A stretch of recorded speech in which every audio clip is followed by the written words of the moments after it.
अस्सलाम वालेकुम dear students. आज हम इंट्रोडक्शन क्लास लेंगे फॉर क्लास 8 फिज़िक्स का।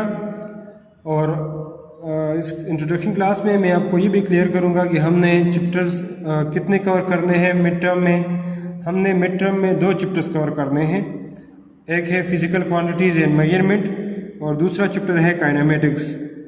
ठीक है, हम स्टार्ट करेंगे फिज़िकल क्वांटिटीज़ एंड मेजरमेंट से, क्योंकि ये आपका फर्स्ट चैप्टर है बुक में। और इस चैप्टर में फर्स्ट टॉपिक जो है वो है डिफिनीशन ऑफ फिज़िक्स कि फिज़िक्स क्या है। तो मैंने डिफिनीशन यहाँ पे लिखा हुआ है, the study of universe is called physics. Universe को स्टडी करना, इसको हम कहते हैं फिज़िक्स को स्टडी करना, या इसको हम कहते हैं फिज़िक्स। यूनिवर्स को स्टडी करना, इसको हम फिज़िक्स कहते हैं। ऐसा हम क्यों कहते हैं, इसका मतलब क्या है, इसको समझने के लिए मैं आपको दूसरा डेफिनेशन समझाता हूँ, फिर आपको समझ आ जाएगा। The branch of science which deal with the study of energy, matter and there mutual relationship.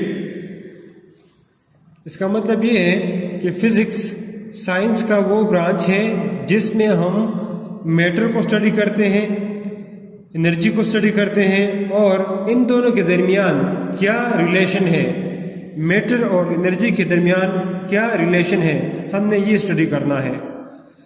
इस डिफिनीशन में हमने 3 बातें नोट की हैं, एक एनर्जी, दूसरा मैटर, और तीसरा ये कि हमने एनर्जी और मैटर के दरमियान रिलेशन को स्टडी करना है। अब इसका मतलब क्या है, कौन सा रिलेशन है, कैसा रिलेशन है, ठीक है, इसको अब अभी हम समझेंगे। अच्छा, पहले आते हैं एनर्जी की तरफ। एनर्जी का मतलब क्या है, the ability to do some work. काम करने की सलाहियत को हम कहते हैं एनर्जी। अगर आप में काम करने की सलाहियत है तो आप में एनर्जी है। फॉर एग्जांपल, आप शॉप से आप कोई ग्रॉसरी लाते हो या कोई काम करते हो, कोई राइटिंग करते हो, ठीक है, तो अगर आप में एनर्जी है तो आप कोई भी काम कर सकते हैं, ठीक है। अगर आप में एनर्जी नहीं है तो आप काम नहीं कर सकते, ठीक है। अच्छा, तो काम करने की सलाहियत को हम कहते हैं एनर्जी। दूसरा क्या है, matter, anything which occupy space and has some mass और वेट। मास या वेट, इसको हम कह सकते हैं, दोनों भी कह सकते हैं। ऐसा ऑब्जेक्ट जिसका जो स्पेस ऑक्युपाई करता हो और उसका वज़न हो, या ऐसा ऑब्जेक्ट जो स्पेस ऑक्युपाई करता है और वज़न रखता है, उसको हम कहते हैं matter. For example, ball, chalk, pencil, book, bag, ठीक है, ये ऐसे ऑब्जेक्ट्स हैं कि इसका मास भी है और ये स्पेस भी ऑक्युपाई करता है, ठीक है। अगर कोई ऑब्जेक्ट स्पेस ऑक्युपाई करता है और उसका वज़न होता है तो इसका मतलब ये है कि वो मैटर है। अब आप देखें कि आप जिस यूनिवर्स में आप रहते हैं, ठीक है, ये यूनिवर्स 2 चीज़ों से बना है, एक मैटर है और दूसरा एनर्जी है। आप इर्द गिर्द आप देखें तो आपको 2 चीज़ें ही नज़र आएंगी, एक मैटर, दूसरा क्या है, एनर्जी। मैटर क्या है, इर्द गिर्द आप देखें, दीवारें हैं, लोग हैं, गाड़ियां हैं, ठीक है, ये सारे क्या है, मैटर्स हैं। जानवर हैं, परिंदे हैं, ठीक है, ये सारे मैटर हैं। और एनर्जी क्या है, जिस तरह लाइट एनर्जी है, केमिकल एनर्जी है, ठीक है, हीट एनर्जी है, ये सारे एनर्जीज हैं, ठीक है। सन से जो आपको एनर्जी मिलती है वो लाइट एनर्जी और हीट एनर्जी मिलती है। तो यूनिवर्स में एक एनर्जी और दूसरा क्या है, मैटर है। इन 2 चीज़ों से ये यूनिवर्स बना है। इसलिए मैंने आपको पहले डिफिनीशन में ये बताया था कि अगर आप यूनिवर्स को स्टडी करते हैं तो इसका मतलब ये है कि आप फिज़िक्स को स्टडी करते हैं, क्योंकि यूनिवर्स 2 चीज़ों से बना है, मैटर और एनर्जी से। और फिज़िक्स में भी आप इन दोनों को स्टडी करते हैं, मैटर और एनर्जी को स्टडी करते हैं। तो यूनिवर्स में आप गौर करें आप कितने चीज़ें हैं वो सारे मैटर और एनर्जी से बने हैं। ठीक है, अच्छा फिर आते हैं रिलेशनशिप के दरमियान कि इन दोनों के दरमियान क्या रिलेशनशिप है। रिलेशनशिप का मतलब यहाँ पे है कि एनर्जी से मैटर किस तरह हम हासिल कर सकते हैं और मैटर से एनर्जी हम किस तरह हासिल करते हैं। ठीक है, तो आपने देखा होगा कि हम मैटर से एनर्जी हासिल करते हैं। इसका मैं एक एग्जांपल देता हूँ आपको कि आप वाटर क्या है, वाटर क्या है, वाटर आपके पास मैटर है। क्या है? मैटर है। इससे आप एनर्जी हासिल कर सकते हैं और हासिल करते भी हैं। ठीक है, किस तरह? वाटर से आप बिजली बनाते हैं कि नहीं? ये जो डैम में आप बिजली बनाते हैं वहाँ पे आप वाटर इस्तेमाल करते हैं, पानी से बिजली बनाते हैं, तो वाटर क्या है? मैटर है। ठीक है, और बिजली क्या है? इलेक्ट्रिसिटी क्या है? ये एनर्जी है, इलेक्ट्रिकल एनर्जी है। इलेक्ट्रिसिटी क्या है? इलेक्ट्रिकल एनर्जी है। ठीक है, इलेक्ट्रिकल एनर्जी है। अब वाटर से एनर्जी किस तरह हम हासिल करते हैं? अब ये रिलेशनशिप है कि हम क्या तरीका इस्तेमाल करेंगे। यहाँ पे रिलेशनशिप का मतलब ये है कि हम क्या तरीका या क्या मेथड्स हम यूज़ करेंगे कि हम मैटर से एनर्जी हासिल करें। इन दोनों के दरमियान क्या रिलेशन होगा। ठीक है, किस तरह हम इसको यूज़ करेंगे इस मैटर को। आप पानी से भी आप एनर्जी बना सकते हैं इलेक्ट्रिकल, और हवा से भी बना सकते हैं, लेकिन दोनों का यूज़, दोनों का मेथड डिफरेंट है। ठीक है, दोनों के दरमियान जो रिलेशनशिप होगा वो डिफरेंट होगा। ठीक है, अच्छा अब एयर भी आपके पास क्या है? ये भी मैटर है और इससे आप एनर्जी हासिल कर सकते हैं। ठीक है, आप इलेक्ट्रिकल एनर्जी एयर से हासिल कर सकते हैं, हवा से। ठीक है, आप गैस से भी हासिल कर सकते हैं। गैस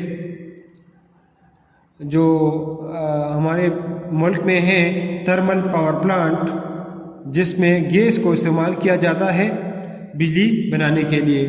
ठीक है, तो ये सारे मैटर्स हैं और मैटर से आप एनर्जी हासिल कर सकते हैं और एनर्जी से आप मैटर हासिल कर सकते हैं। ये भी हम आगे पढ़ेंगे। तो डिफिनीशन का समझ आपको आया होगा कि हम फिज़िक्स में क्या पढ़ते हैं। मैं आपको दोबारा सा इसको रिपीट करता हूँ कि फिज़िक्स साइंस का वो ब्रांच है जिसमें हम एनर्जी को स्टडी करते हैं, मैटर को स्टडी करते हैं और इन दोनों के दरमियान क्या रिलेशन है उसको स्टडी करते हैं।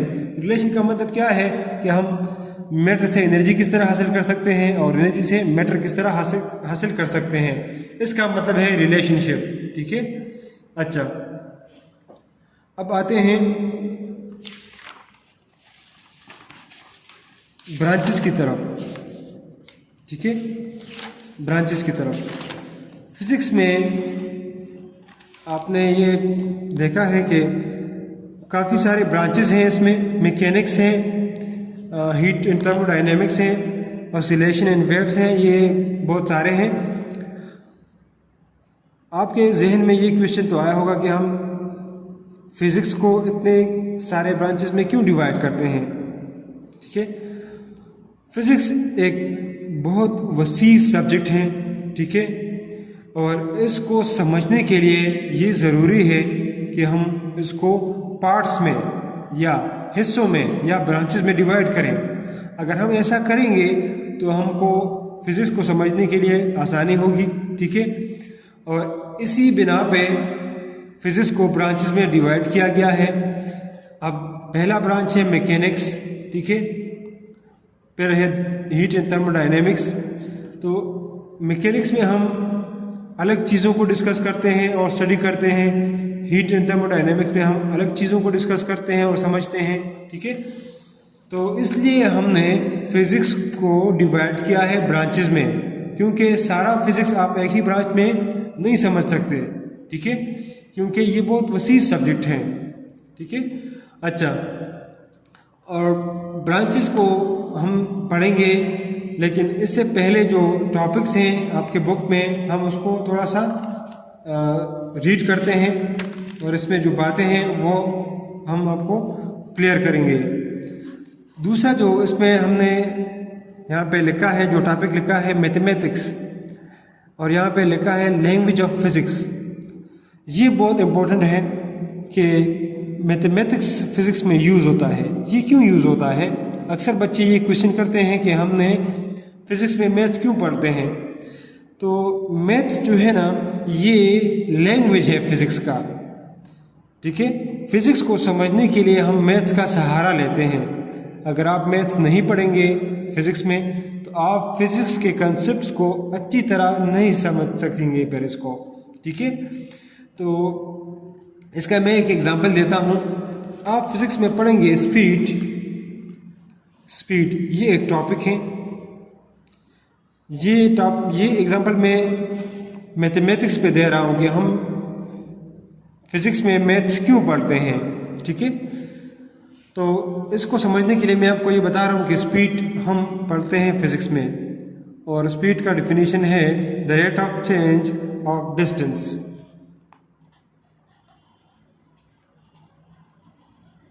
The rate of change of distance,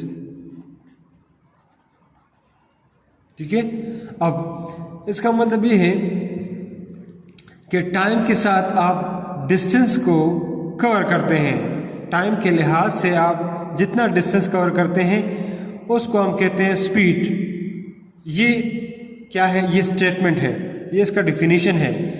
और इसको समझने के लिए हम इसको मैथमेटिकली हम इसको लिखते हैं। अगर इस स्टेटमेंट का अगर मैं मैथमेटिकल फॉर्म लिखूंगा तो आपको ये स्टेटमेंट बिल्कुल सही समझ आएगा। इसका मतलब ये है कि स्पीड बराबर है, इक्वल, ठीक है, distance divide by time.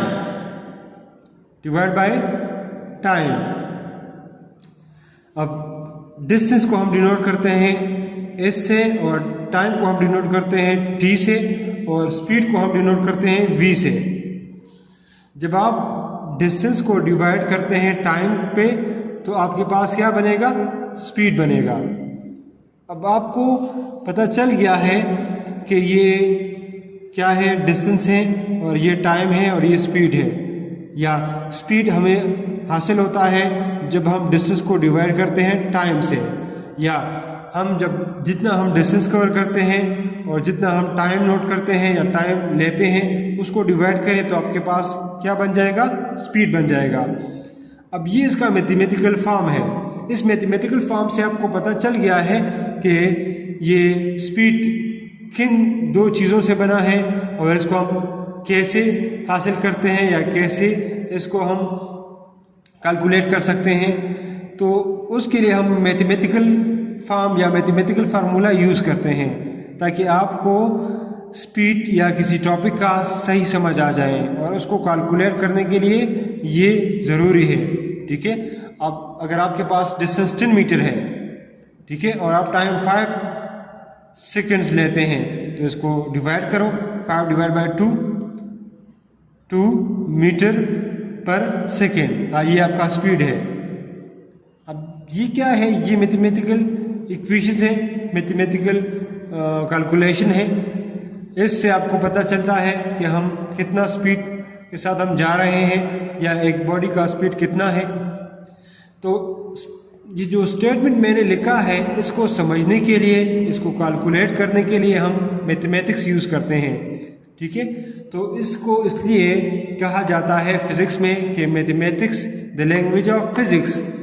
Mathematics के ज़रिए आप फिज़िक्स को समझते हैं, उसको कैलकुलेट करते हैं, ठीक है। अच्छा, ये भी आपको क्लियर हो गया, ठीक है। अच्छा, अब आते हैं फिज़िक्स एंड साइंस। फिज़िक्स और साइंस के दरमियान क्या रिलेशन है, ठीक है। तो आपने यहाँ पे आप बुक पेज नंबर 3 पे आप देखें, physics is the root of every field of science. कि फिजिक्स जो है ना वो जितने भी साइंसेस हैं उसका जड़ है, उसका बुनियाद है, यहाँ से सारे साइंसेस निकलते हैं। इस तरह हम क्यों कहते हैं, इस तरह हम इसलिए कहते हैं कि फिजिक्स में आप मैटर को स्टडी करते हैं और एनर्जी को स्टडी करते हैं, ठीक है। और ये दो चीज़ें जो है ना ये लिविंग थिंग्स और नॉन लिविंग थिंग्स से रिलेटेड हैं, ठीक है। इसमें ज़मीन, आसमान, इसमें जितने living things, non living things, elements, chemicals सारे आते हैं, ये सारे इस मैटर में आते हैं। और एनर्जी में क्या है, रोशनी, light energy, chemical energy, electrical energy, potential energy, kinetic energy, ये सारे भी इसमें आते हैं। और यहाँ से केमिस्ट्री, बायोलॉजी, ठीक है, और जियो फिजिक्स, इस तरह सारे साइंसेस निकलते हैं। अब आप बायोलॉजी पढ़ते हैं, अब बायोलॉजी में क्या है, जानवर हैं, ठीक है, इंसान हैं, ये भी मैटर से बने हैं ना, ठीक है, इनमें भी एनर्जीज है ना। जब आप कोई चीज़ खाते हैं तो वो डाइजेस्ट होता है आपके स्टमक में और उससे आपको एनर्जी मिलती है, वो क्या है, वो केमिकल एनर्जी है, ठीक है ना। और एनर्जी को आप पढ़ते हैं फिजिक्स में, ठीक है। तो ये सिलसिला स्टार्ट होता है फिजिक्स से, ठीक है। तो यहाँ से आपको सारे साइंसेस की समझ आ जाती है। फिर लिखा है आगे, most of the major developments in chemistry, biology, geology, agriculture, environmental sciences, astronomy, engineering and even in the medicine have been made by physicists। ये जितने ब्रांचेस यहाँ पे लिखे हैं, केमिस्ट्री है, बायोलॉजी है, जियोलॉजी है, एग्रीकल्चर है, ये सारी साइंसेस जो है इनमें फिजिक्स का रोल है और बहुत बड़ा रोल है, ठीक है ना। जब आप हॉस्पिटल में जाते हैं, चाहे वो जानवरों का हॉस्पिटल हो या इंसानों का, आप वहाँ पे मुख्तलिफ इक्विपमेंट्स आप देखते हैं, ECG, एक्सरे, ठीक है, ऐसे जो CT स्कैन है, और इसके अलावा और भी डायलिसिस का मशीन है। जितने भी आप इक्विपमेंट्स आप देखते हैं वो आप बायोलॉजी के लिए या लिविंग थिंग्स के लिए इस्तेमाल करते हैं। ये डेवलपमेंट कहाँ से आई है, ठीक है, ये फिज़िक्स की वजह से। फिज़िक्स ने सब में आसानियाँ पैदा की हैं, तो इसलिए हम कहते हैं कि फिज़िक्स जो है वो हर साइंस का जड़ है, ठीक है, उसमें फिज़िक्स का किरदार है, रोल है, ठीक है। अच्छा, फिर इसके बाद टॉपिक जो है वो physics, technology and its impact on our society. Physics, technology and its impact on society का मतलब क्या है, फिज़िक्स और टेक्नोलॉजी में डिफरेंस क्या है, पहले इसको समझते हैं। फिज़िक्स में आप क्या करते हैं, फिज़िक्स में आप तहकीक करते हैं, रिसर्च करते हैं, और उस रिसर्च में आप क्या करते हैं, नॉलेज इकट्ठा करते हैं, ठीक है, और उस नॉलेज को आप यूज़ करते हैं या इंफॉर्मेशन को इकट्ठा करते हैं किसी चीज़ के बारे में, और उस इंफॉर्मेशन को, उस नॉलेज को जब आप इकट्ठा करते हैं फिर उसको आप यूज़ करते हैं किसी इक्विपमेंट को, किसी चीज़ को बनाने के लिए, ठीक है। ये फिज़िक्स का किरदार है, ठीक है। और टेक्नोलॉजी में हम क्या करते हैं, टेक्नोलॉजी में हम उसी इंफॉर्मेशन को यूज़ करते हैं मुख्तलिफ़ चीज़ों को बनाने में और उसमें एडवांसमेंट लाने में या उसको जिद्दत लाने में हम इसको इस्तेमाल करते हैं। मैं आपको एक एग्ज़ाम्पल देता हूँ। पहले जब मोबाइल आ गए थे ना, वो छोटे थे और सिंपल मोबाइल थे, ठीक है। एक तो वो छोटे थे और दूसरा उसमें ये था कि वो सिंपल मोबाइल थे, उसमें कोई भी टच स्क्रीन नहीं था, एंड्रॉयड नहीं था, ठीक है, कोई वीडियो कॉल, कोई कैमरा वगैरह, ठीक है, इंटरनेट का इस्तेमाल आप नहीं कर सकते थे उसमें। तो ये टेक्नोलॉजी अब किस तरह फिर आहिस्ता आहिस्ता एडवांसमेंट इसमें आ गई थी। अब इसमें आप देखें, अब जितने मोबाइल्स हैं वो एंड्रॉयड हैं, उसमें कैमरा है, इंटरनेट आप यूज़ कर सकते हैं, ठीक है, और वीडियोस बना सकते हैं, इंफॉर्मेशन आप उसमें देख सकते हैं, ठीक है, गूगल इस्तेमाल कर सकते हैं। सारे फैसिलिटीज़ अब इस एक ही मोबाइल में अवेलेबल हैं। ये क्या है? टेक्नोलॉजी में चेंज आना, टेक्नोलॉजी में जिद्दत आना। ये सारी चीज़ें किस वजह से है? फिज़िक्स की वजह से। और इसका हमारी सोसाइटी पे क्या असर है? इस टेक्नोलॉजी का हमारे सोसाइटी पे क्या असर है? तो आप देखें, पहले ज़माने में कुछ भी नहीं था, एसी नहीं था, बिजली नहीं थी, ठीक है, लोग ज़िंदगी गुजार रहे थे, लेकिन बहुत मुश्किल था, ज़िंदगी गुजारना बहुत मुश्किल था, ठीक है ना। लोग ज़िंदगी में वो सर्दियाँ और गर्मी, ठीक है ना, ऐसे हालात से बचने के लिए क्या करते थे? बस ना पंखे थे ना एसी था, बस नहाते थे और अपने आप को छाँव में रखते थे कि हम धूप से और सर्दी से बच सकें। लेकिन अब क्या है? अब गर्मी, आप गर्मी से बचने के लिए आप क्या इस्तेमाल करते हैं? पंखे इस्तेमाल करते हैं, एसी इस्तेमाल करते हैं, ठीक है, और सर्दी से बचने के लिए आप हीटर इस्तेमाल करते हैं। तो ये क्या है? ये फिज़िक्स का हमारी सोसाइटी पे असर है, ठीक है ना। आसानियाँ लाती हैं, ठीक है, फैसिलिटेट करते हैं हमको कि जितना भी टाइम गुजर रहा है और फिज़िक्स में एडवांसमेंट आता है तो उसकी वजह से ह्यूमन बीइंग और जितने भी लिविंग थिंग्स हैं उसको सहूलतें मुयस्सर होती है, ठीक है, और हम आसानी के साथ ज़िंदगी गुजार सकते हैं। अब देखें, आप पहले ज़माने के लोग घोड़े इस्तेमाल करते थे एक शहर से दूसरे शहर में जाने के लिए। अब क्या है? अब हवाई जहाज़ है, ठीक है ना। तो आसानी है ना, फैसिलिटीज़ है ना, और ये फैसिलिटीज़ सारे हमारे साइंस की वजह से और फिज़िक्स की वजह से है। अच्छा, अब आते हैं कुरान एंड फिज़िक्स। आपने कुरान को पढ़ा होगा। कुरान में बहुत से वर्सेस जो है ना, आयतें, वो फिज़िक्स के बारे में लिखे हैं, ठीक है, और उसमें आपकी बुक में लिखा है कि it is generally accepted that there are more than 700 आयात in the Quran dealing with the natural phenomena, कि कुरान में ऐसे 700 आयातें हैं जिसमें नेचुरल फिनोमेना के बारे में जिक्र है, ठीक है, या इसके बारे में बताया गया है। और नेचुरल फिनोमेना क्या है? फिज़िक्स है, ठीक है, कि लाइट किस तरह ट्रेवल करती है, ये नेचुरल फिनोमेना है, ठीक है। रात और दिन किस तरह चेंज होता है, कि कभी हम देखते हैं कि ये रात है और ये हम देखते हैं कि दिन है, ठीक है, फिर साल गुजर जाता है। ये नेचुरल फिनोमेना क्या है? और ये चीज़ें हम फिज़िक्स में भी स्टडी करते हैं कि किस तरह मौसम आते हैं, किस तरह मौसम चेंज होते हैं, ठीक है, साल किस तरह गुजरता है, दिन रात किस तरह चेंज होते हैं। ये सारी चीज़ें हम फिज़िक्स में भी पढ़ते हैं और ये सारी चीज़ें कुरान में भी है। तो इसका मतलब ये है कि कुरान में भी साइंस के बारे में और फिज़िक्स के बारे में बहुत से आयातें हैं, ठीक है।